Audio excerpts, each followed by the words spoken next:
This is the Reds POSTCAST, your instant game reaction for the Cincinnati Reds. Part of the Locked On Podcast Network, your team every day. Good evening, Reds fans, and welcome to another edition of the Reds Postcast, brought to you by Locked On Reds and the Locked On Podcast Network, now the #1 sports podcast network in America. I am Tim Daniel. I am a lifelong Reds fan. I've been podcasting about the Reds for 6 years and in my second season here at Locked On, and I want to thank you for spending some time with me as we discuss the Reds with a 2-0 win over the Miami Marlins to get a shutout, their third shutout in the first 10 games of the year. Something's brewing, and it's been a lot of fun. If you're just checking my show for the first time, welcome. I am so glad to have you here. Please be sure to hit that notification button or on YouTube on your podcast app of choice, so you can only get my show after each and every game, but get Jeff Carr and Stephen Offenbaker Monday through Friday on Locked On Reds as well. I also, just giving a program note, will be filling in for Jeff Carr tonight on Locked On Reds. I will be with Steve for the Tuesday show as well, so I'm very excited. Today's episode is brought to you by our friends over at Game Time. Download the Game Time app, create an account, and use code LOCKEDON for $20 off your first purchase. On tonight's show, Brandon Williamson with an unreal bounce back game after his first start in over 500 days. He comes back tonight and puts that one behind him. Elly just keeps swinging the bat. I feel like we're getting a healthy De La Cruz, and people are saying, oh, this is what it's like. And Tyler Stephenson gives him some breathing room with a second homer in 3 days. All of that and a whole lot more. And I can't wait. Let's get started. This is what you'll be talking about. The Cincinnati Reds are now 7-3 on the young season. It is their best 10-game start in 50 years, per John Sadak at the end of the broadcast. And obviously, it's coming from pitching and it's coming from defense. And tonight, Brandon Williamson contributed to the pitching with 6 2/3 of shutout baseball. Now, Brandon Williamson's coming off his first start in over 500 days where he did not look very good. And it was understandable considering how long it had been since he'd been on a major league mound. But today in Miami, it was awesome. And let's just go through the stats first and foremost. Like I said, 6 2/3 innings, 3 hits, 1 walk, 4 strikeouts, and that changeup was working. Half a decade, not half a century. Craig, I got excited, man. You know, I haven't seen a lot of 7-3 in my life. Okay. So cut me some slack for being overtly excited there. You know, century, decade, 6, 7, you know, we go through it all. But Brandon Williamson today, unreal bounce back, and see him just go out there and just kind of trust his defense behind him. Defense has been unreal so far this year. I can't even believe how good they've been. And you see just kind of him getting comfortable, and you see him being able to find his pitches. And like I said, just the way that he used his just change up there, it's been so fun to see. And just to see him like be able to say like, look, that one didn't go very well. I promise spring training wasn't a fluke. I am as good as I've shown I can be. And go out there and roll with it. That was awesome. And I just want to make sure we give him some kudos because he was great today. And then the bullpen picked him up. Brock Burke gets the save yesterday, comes out today and gets the last out of the 7th inning with a strikeout. Strikeout was huge. Tony Santillan comes back out there again today. Does have a walk, but then he gets a strikeout again and keeps his perfect ERA going as well in the young season. And Emilio Pagán has a perfect inning, no strikeouts, but that's okay. Just trust your defense. And Dave said it earlier in the chat where there was the who was it they gave that hit to? But Elly has that incredible play where he fields the ball down second base and chucks it. And if he makes that throw, we're talking about an all-timer here. So also mentioned a couple times in the chat, has to be discussed. 10 games for the season, the Reds are yet to commit an error.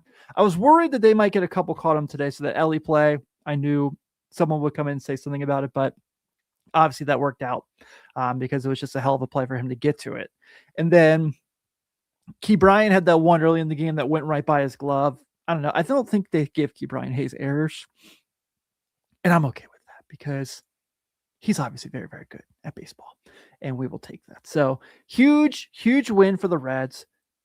Right, with the big pickup there, obviously being Brandon Williamson and the bullpen taking over for him. was awesome to see. But let's talk a little bit about the other X factor tonight in Elly De La Cruz. It's time to reveal who made the biggest under-the-radar impact with today's X Factor. Now, everydayers, I'm going to ask you this question because I feel like it's important, because I feel like we're going to be doing this a lot. Remember, we got 152 more of these things. What's up, Branch Brown in the house? Are you guys ever going to get sick of me talking about Elly De La Cruz?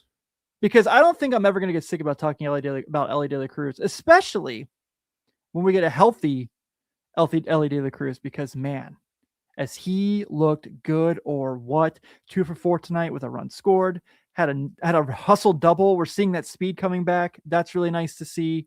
And I feel like the power is there. Like, I think he's going yard at least once in Miami in these next 3 games. I really think that's going to happen. But that's what's really kind of the best part about it. So to see him back to himself, and Billy and I talked about basically all weekend. The defense has been really good, and you're just seeing him just kind of be comfortable, seeing him be able to plant his foot, seeing him field the ball.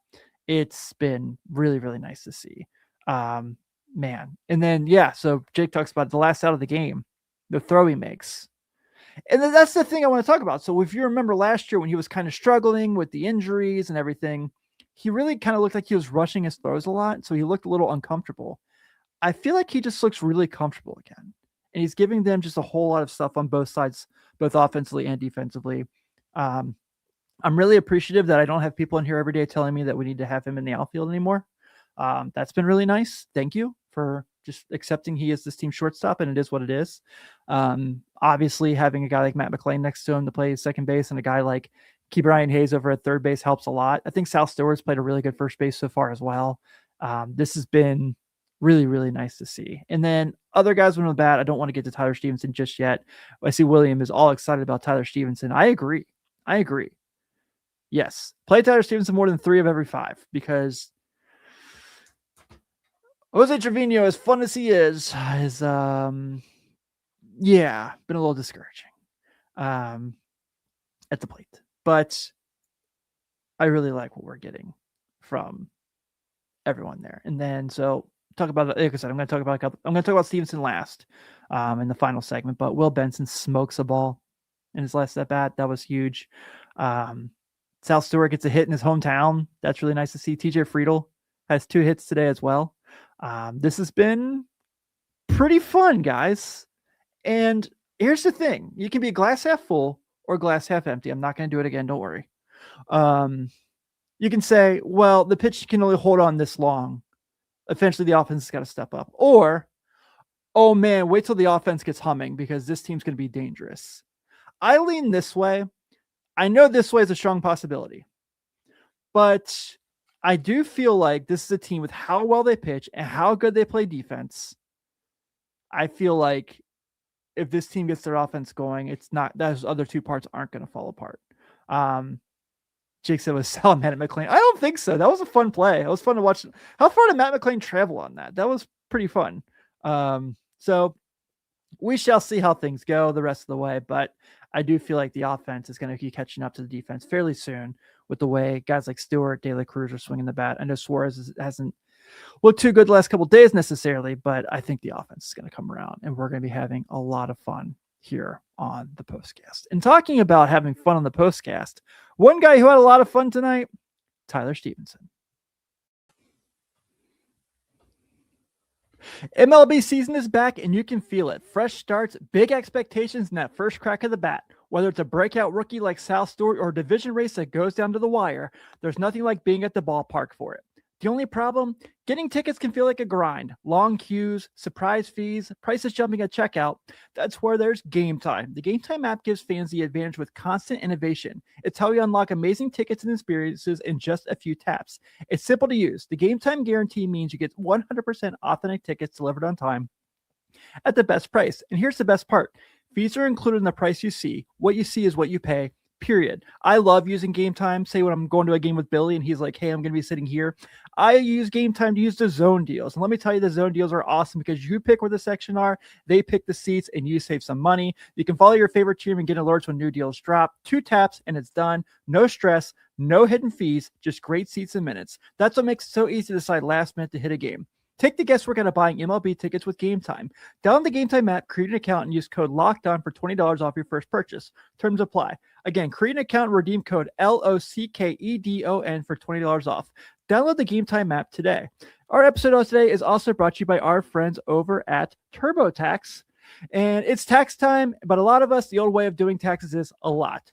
Trying to book an appointment is not the most convenient. Sitting in a waiting room with a stack of papers, emailing back and forth and wondering if they really get your situation. But this year, you get a major upgrade. Intuit TurboTax now has in-person locations nationwide. You can meet face-to-face with a real tax expert, and your documents get uploaded straight to your TurboTax app on the spot. And just like that, you're done. Your TurboTax expert works to get you every dollar you deserve while you get real-time notifications as you go about your day. It's the relief of walking in and meeting a real person and walking out knowing your taxes are being handled right. Head to turbotax.com/local to find a spot near you and book your appointment.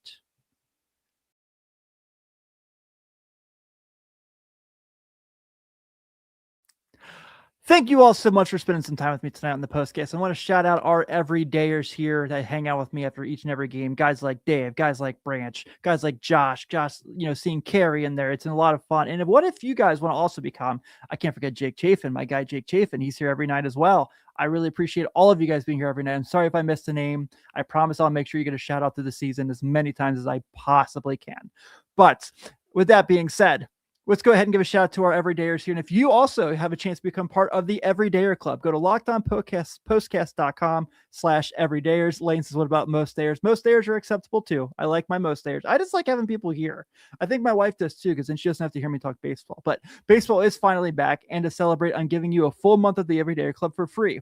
Go to lockedonreds.supercast.com and use code FINALLY. You unlock every episode ad-free and get access to our private listener group chat. Tap the link in the show notes and use code FINALLY to get your free first month. And we have a lot of fun over there in the Everydayer Club. It's a lot of fun to hang out and talk baseball with you guys. It's a lot of fun to talk about one last time today, our Locked On Player of the Game. This is the Locked On Player of the Game. Maybe I'll downgrade to a most there if I start. Josh, that's pretty funny. The chat, you guys are on one tonight. I really enjoy it. You guys make these nights super fun, even more fun than when they win. But Brandon Williamson has to get player of the game tonight because first win in a very long time, shutout ball coming off a bad start against the Pirates, goes out there and takes care of business and makes sure that he gets that dub. So really nice to see. Also want to make sure I mention too, for those of you who do follow me on my other jobs here at Locked On, I will be live in probably about an hour and a half for the Cavs postcast as well. If you are an NBA guy, I'm over at the Locked On Cavs postcast after every single Cavaliers game as well, watching them in the corner while I finish up the Reds postcast tonight. But Tyler Stephenson in the 8th inning tonight hit his second home run in 3 days played. He hits a beautiful one to make it a 2-0 game. And this is the conversation we're having. Jake made the joke because we all know that at one point our good friend and yours, everyone's favorite bald man, everyone's favorite bald podcaster, Stephen Offenbaker, talked about how Tyler Stephenson's going to hit 40 home runs. And Jake made the joke that he is now 38 away because he now has 2 on the year. So it can happen, right? But for him, I know that the bat hasn't fully gotten to where he wants it to be yet, and that's okay. We are still talking about the fact that it is, 10 games in. It's great that they're 7-3, but this is a marathon, not a sprint. And I still feel like he's going to get going. It's a contract year for him. Obviously, we all know the drama behind that. Technically, I think it's a contract year for everybody with the looming lockout coming next year, but we're not talking about that. We're going to have good vibes and positivity on the postcast is what we want here every night. That's what we do, right, everydayers. But I feel like Tyler Stephenson's going to get going too. I mean, there's only a matter of time for this offense fully gets going and starts clicking on all cylinders. It feels like with how they're pitching, with how they're playing defense. I think they're running the bases really well. I don't really have any complaints there, and their power is showing, right? Like Elly has a double tonight. Tyler Stephenson has a homer. The runners in scoring position thing is the thing where I think it's going to get, once that gets going. And then tonight they steal 2 bases. Sal gets a steal and Dane Myers gets a steal. I know Will Benson got caught on one, but that was a hell of a play by the catcher. You got to just kind of give credit where credit's due there. And I just feel like this is going to be a really fun year. And with that being said, we will go ahead and wrap up tonight's postcast as the Reds are victors in Miami, 2-0. The Reds have 2 runs on 7 hits, and once again, 0 errors. The Marlins have 0 runs on 3 hits and an error. Brandon Williamson is their winner tonight. He is now 1-1 on the year. Jansen Junk gets his first loss of the year. And Emilio Pagán picks up his 4th save. And tomorrow, oh boy, tomorrow do we have quite the pitchers matchup in Miami, as we have Andrew Abbott at 0-1 with a 3.09 ERA going against Sandy Alcántara, who is 2-0 with no ERA, coming off of a complete game shutout in his last outing. It was against the White Sox, but it's still a complete game shutout in this day and age in baseball. That's pretty impressive. But first pitch is at 6:40, so you should see me around the same time tonight, because I don't think that game's going to last very long. But everyone, thank you so much for hanging out. Friendly reminder, I will be filling in for Jeff a few times this week. And I will be live on the Reds, Locked On Reds as well. I really appreciate you all. Thank you all so much. Have a great night. I'll see you all soon.